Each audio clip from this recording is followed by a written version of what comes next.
Hey everyone, Richard Gibbons here, Executive Director of Southwest MLS, and today I want to talk about Rental Beast, and I want to talk about how you can answer the question you get from a consumer of how much can I rent my house for? So I want to show you how to get to Rental Beast first off.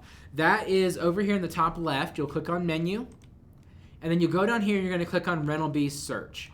Now, alternatively, you can also just click on Rental Beast right here directly from your member portal. You don't even have to go to Flex, and that will bring you in there as well.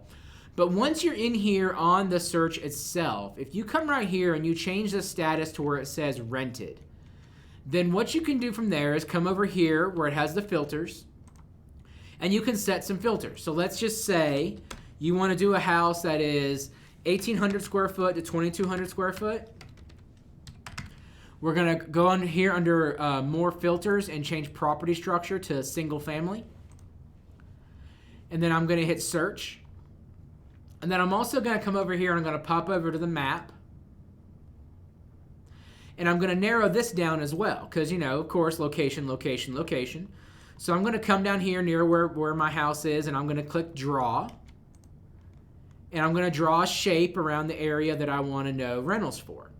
So what I'm looking for here is just, okay, give me houses that have rented within this area that I've created that are a single family home that are between 1,800 and 2,200 square feet. And then if I come back over here to list, I can just kind of look here and I can see the range is, you know, between 1,800 or 1,650 on the low end up to 2,495 on the high end. So, you know, usually you can kind of take your highest ones and throw them out because maybe that's a furnished one or something like that. But just kind of eyeballing it right here, I could see I could probably rent a home in this market for around $1,800 to $1,900. So that's just a kind of an eyeball CMA as a good way to kind of look at the data that's available to you in Rental Beast and be able to answer that question from your consumer of how much can I rent my house for. Now, while we're talking about it and we're looking at it here, I want to talk a little bit about the differences in the two types of data that are in Rental Beast. Right now, I'm on the All tab. You'll see you have the MLS tab, and then you have the Rental Beast tab. So MLS, this is data that belongs to MLS members. If you are an MLS member, you can either enter the data into Rental Beast, and then it flows into Flex MLS, or if you use a property management system, you can actually go in and claim your listings and eliminate that dual entry. If you have questions on how to do that, please reach out to us. We'll get you in contact with Rental Beast, and they kind of have a white glove way to help kind of walk you through that. But one of the things you'll notice is that if you click on a listing that's an MLS listing, you of course get all the data because these are people who are MLS members. It's MLS provided. You are also an MLS member. You have full rights to all of that data.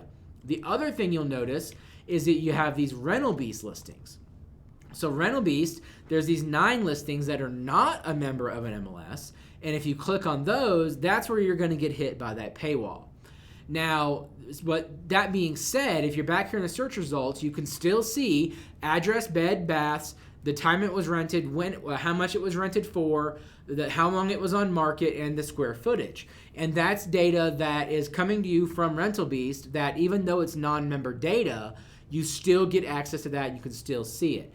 As a matter of fact, if we go up here and we clear all of our filters, I'm going to hit clear filter right here. I also need to clear my shape on my map.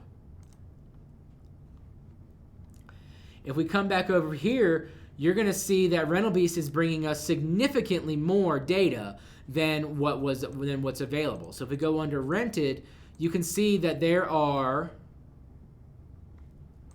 about 12,000 listings that Rental Beast is bringing to us of rented data that we did not have access to previously.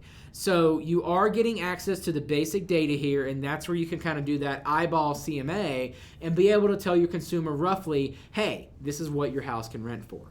And one of the last points I always like making when we're talking about this is when people enter a market, say at, you know, 2.5% or 3% interest rate, the nice thing is you kind of move with the market.